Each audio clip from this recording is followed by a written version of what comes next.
Chegamos ao episódio 21 do podcast Natação, Treinamento Esportivo e um Algo a Mais. Eu sou Guilherme Tucher e é um prazer tê-lo aqui. Se você acompanhou os 3 últimos podcasts, sabe que esse é o último da série que eu fiz sobre análise qualitativa do movimento humano. Hoje eu apresentarei para vocês a fase de intervenção. No podcast onde a gente está falando sobre análise qualitativa do movimento humano, a gente chegou na quarta etapa, no quarto momento, que a gente chama de intervenção. A intervenção significa basicamente a gente dar o retorno ao nosso aluno de todo o processo que foi feito anteriormente, principalmente se a gente levar em consideração a observação que a gente fez e a avaliação que a gente fez daquilo que a gente observou, do nosso foco de observação.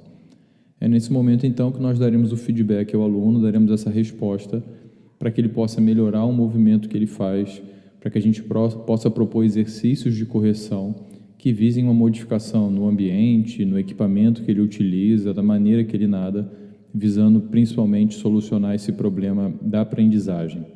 Esse feedback, então, ele tem a função tanto de orientação como de reforço e motivação. Orientação porque a gente vai estar dando dicas, a gente vai estar dando informações para que ele melhore o movimento.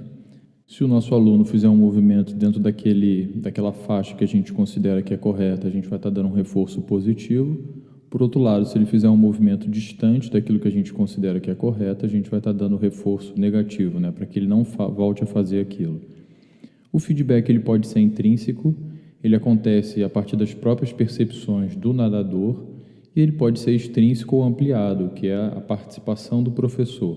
O professor, a partir das percepções dele, a partir daquela observação mais sistemática da avaliação que ele fez, ele vai passar um retorno para o aluno para que ele possa pensar, analisar essa informação e melhorar o seu processo de aprendizagem. Dentro do feedback intrínseco, que é essa própria percepção do nadador do que ele faz, é importante a gente considerar que ele só vai fazer isso com qualidade se ele souber exatamente o que ele tem que fazer. Ele vai perceber o movimento dele, ele pode até passar para o professor aquilo que ele percebeu, mas ele só vai saber se aquilo que ele fez está dentro do que ele considera correto ou errado, se ele for orientado em relação a isso.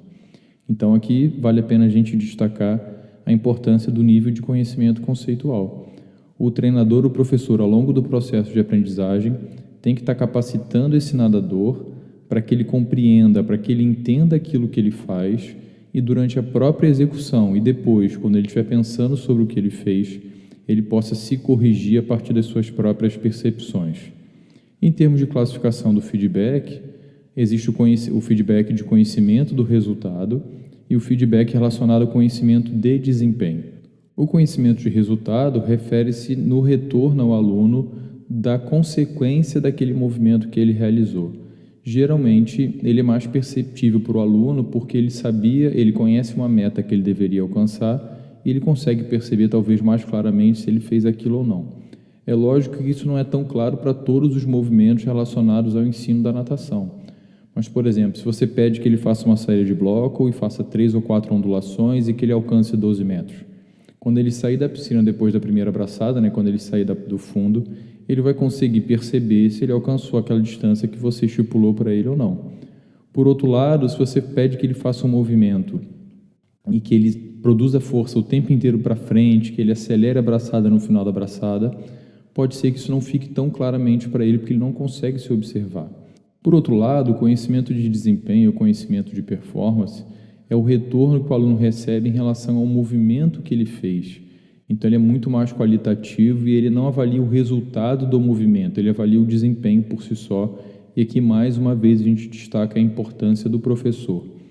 A partir dos diversos estudos que existem na literatura, o professor precisa saber lidar tanto com o feedback relacionado ao conhecimento de resultado, quanto ao conhecimento de desempenho, para que ele possa utilizá-los de maneira mais adequada possível na hora de fazer essa intervenção. Quando a gente vai fazendo essa intervenção, na verdade a gente está dando dicas e orientações verbais para o nosso aluno, ou então a gente está demonstrando a melhor maneira que ele poderia fazer, está pedindo que ele observe um outro amigo fazendo esse exercício, ou seja, a gente está propondo exercício de correção. Qual é a preocupação que a gente tem que ter aqui? Isso é muito importante. Na hora de passar essas orientações, a gente tem que ser o mais específico e claro possível para que não haja uma sobrecarga de informações e esse nadador não consiga lidar com essas informações de forma positiva. Se a quantidade de informações que ele tiver que pensar, que ele tiver que analisar para poder realizar o exercício for extremamente grande, ele vai ficar perdido, vai se sentir confuso e pode ser que ele não faça nada de maneira correta. Então, se você por acaso percebe que seu aluno precisa melhorar diversas coisas, você tem que pautar, como a gente falou anteriormente, na prioridade da intervenção, qual a estratégia que você vai utilizar para que você possa ser o mais assertivo possível. Também é importante, na hora de passar esse feedback para o seu aluno, que você seja extremamente específico. O que você quer exatamente que ele corrija? A ideia de você ser oportuno é que você, depois que perceba um número adequado de realizações, se aquele erro realmente acontece, que você faça essa intervenção, para que nas próximas repetições ele possa se corrigir, ele possa aprender esse movimento. Isso não significa que a gente tem que dar orientação depois de cada repetição. Tá certo? A gente precisa perceber se aquele movimento, aquele erro, ele é constante ou se por acaso numa determinada atividade aquilo aconteceu, mas isso não aquele movimento não faz parte do repertório de erros do aluno. Também é importante que a gente sempre instrua de forma positiva, o aluno tem que se sentir parte do processo, ele tem que entender que você, quando propõe algum tipo de correção, algum exercício, na verdade, ele tinha que se sentir lisonjeado por isso e não diminuído, né? Ele tinha que se sentir feliz porque você percebe o que ele faz, você dá atenção ao que ele faz.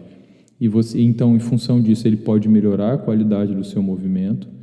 Quando você estiver passando essas informações, tente sempre levar em consideração as características do aluno para que você possa dar dicas e referências que são relativas às experiências que ele tem. Isso é muito bacana. Por exemplo, eu costumo falar, quando vou ensinar a braçada de crawl, a fase submersa, a ideia é de se fazer uma queda de braço. Então, a criança conhece o movimento da queda de braço e ela tenta transferir isso para o movimento que ela faz dentro da água. Exemplos muito comuns já na natação, por exemplo, também no nado de costas, é a ideia de sair dedão e entrar dedinho na hora da recuperação do braço. Então, essas dicas são importantes porque a criança ela vai usar um conhecimento que ela já tem, uma coisa que é fácil dela perceber, para ela transferir isso para algo novo, para algo que ela não conhece ainda de forma plena. Também é importante, quando a gente estiver oferecendo esse feedback, a gente entender que as pessoas aprendem de maneiras diferentes. Algumas pessoas elas conseguem perceber melhor o que tem que ser feito a partir da sua orientação verbal, outras são mais visuais, você tem que demonstrar o que você gostaria que elas fizessem, e outras são mais sinestésicas. Dentro dessa ideia de demonstração, que a demonstração pode ser do professor, ou a demonstração pode ser de um aluno, o mais importante aqui não é a perfeição do movimento, que às vezes o professor vai ter essa preocupação, né? Pô, mas eu não fui nadador, como é que eu vou estar demonstrando o movimento? Esse não é o ponto mais importante. Eu acho que o ponto mais importante é você perceber se aquilo que você está demonstrando está coerente com aquilo que você está falando. Para isso, então, por exemplo, seria importante que o professor treinasse o movimento na frente do espelho. Ele vai chegar em casa, ele vai treinar aqueles movimentos que ele considera que geralmente ele demonstra nas aulas de natação, ele vai se olhar ou ele vai se filmar para que depois ele possa ver, para ele perceber se aquilo que ele está falando está coerente com aquilo que ele está demonstrando. Se ele sugere para os alunos, por exemplo, que eles façam a recuperação do braço na hora de crawl com o cotovelo flexionado e relaxado, mas na hora de demonstrar ele demonstra com o cotovelo estendido, e isso pode gerar uma complicação no processo de entendimento e interpretação dos alunos. Se por acaso ele pedir que algum aluno demonstre, é importante que ele direcione o foco da atenção dos alunos que estão observando, porque senão cada um vai olhar para um ponto diferente do movimento. O que exatamente você quer corrigir? Para onde os seus alunos deveriam estar olhando? Se você estiver demonstrando o exercício, é importante que você tenha contato visual com os alunos, para que você tenha certeza se eles estão te olhando. Eu me lembro de um colega que eu trabalhei e muitas vezes ele ia demonstrar o exercício dentro da piscina. Ele achava que a demonstração dele sempre era mais adequada do que a explicação oral, do que a explicação verbal. E ele pedia que as crianças prestassem atenção no que ele estava fazendo, mas quando ele botava o rosto na água e começava a demonstrar o exercício, praticamente ninguém olhava para ele. As crianças brincavam, se distraíam.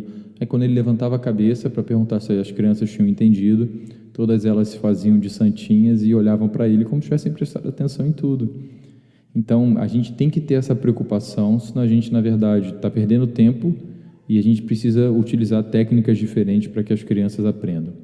Essa ideia do sinestésico é muito bacana e eu fazia isso com meus nadadores. Mais uma vez, pensando nessa ideia do movimento essencial, Olha que situação simples, era um banco de supino que a gente utilizava até para o treinamento de força. Os atletas ficavam em cima do banco e a gente marcava com eles algumas posições que eu considero essenciais, por exemplo, aí para a braçada.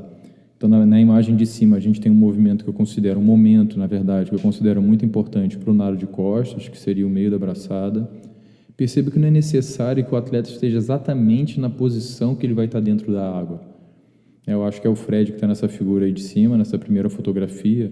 Ele nem está com o corpo tão na diagonal, mas o bacana é que ele está percebendo o ponto-chave do movimento, ele pode olhar para o braço dele, ele pode pensar sobre o que ele está fazendo, numa posição que é muito mais confortável e equilibrada para ele, o que ele às vezes não consegue fazer dentro da piscina. Alguns nadadores conseguem fazer esse movimento, mas de forma natural, pela própria percepção da água, mas isso não acontece com todo mundo. Na última imagem, que é uma criança, que é o Pedro, a gente tem a mesma situação, então a gente está marcando um momento ali específico da braçada, que é a entrada da mão na água do nado de costas. Na imagem do meio, a gente tem o Thales, está fazendo ali o momento do agarre no nado borboleta. Então, mais uma vez, ele está marcando uma posição para ele entender ali como é que tem que estar o cotovelo dele, como é que deveria estar a posição da cabeça, né, do tronco e o que ele vai fazer com as mãos. Importante destacar que enquanto a gente está fazendo isso com um atleta, os outros estão prestando atenção. Isso é importante, porque isso leva à aprendizagem também. Os atletas precisam estar envolvidos naquilo que eles estão fazendo, porque a atenção ela é determinante para a aprendizagem. Então, para a gente fechar essa série aí de 4 podcasts sobre análise qualitativa do movimento humano, nessa fase de intervenção, que eu falei para vocês que é importante, até pegando um pouquinho lá da última fase de diagnóstico, que a gente pense na melhor intervenção ou na intervenção mais adequada para aquilo que a gente quer corrigir. Essa ideia da correção ela se dá por meio do feedback, que é o retorno ao aluno daquilo que ele realizou.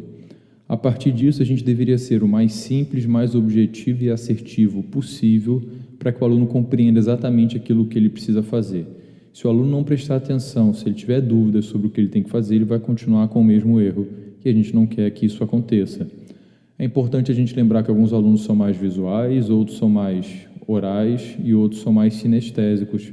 Então é interessante a gente pensar nessas diferentes formas de intervenção para que o aluno realmente aprenda. Eu espero que você tenha gostado dessa série de podcasts sobre análise qualitativa do movimento humano. Eu espero que você possa utilizar desse conhecimento nas suas aulas. Importante destacar que isso não se refere só à natação, a gente está falando aqui da natação, mas esse conhecimento pode ser utilizado para diversas outras áreas do conhecimento dentro da educação física. Um grande abraço e até a próxima.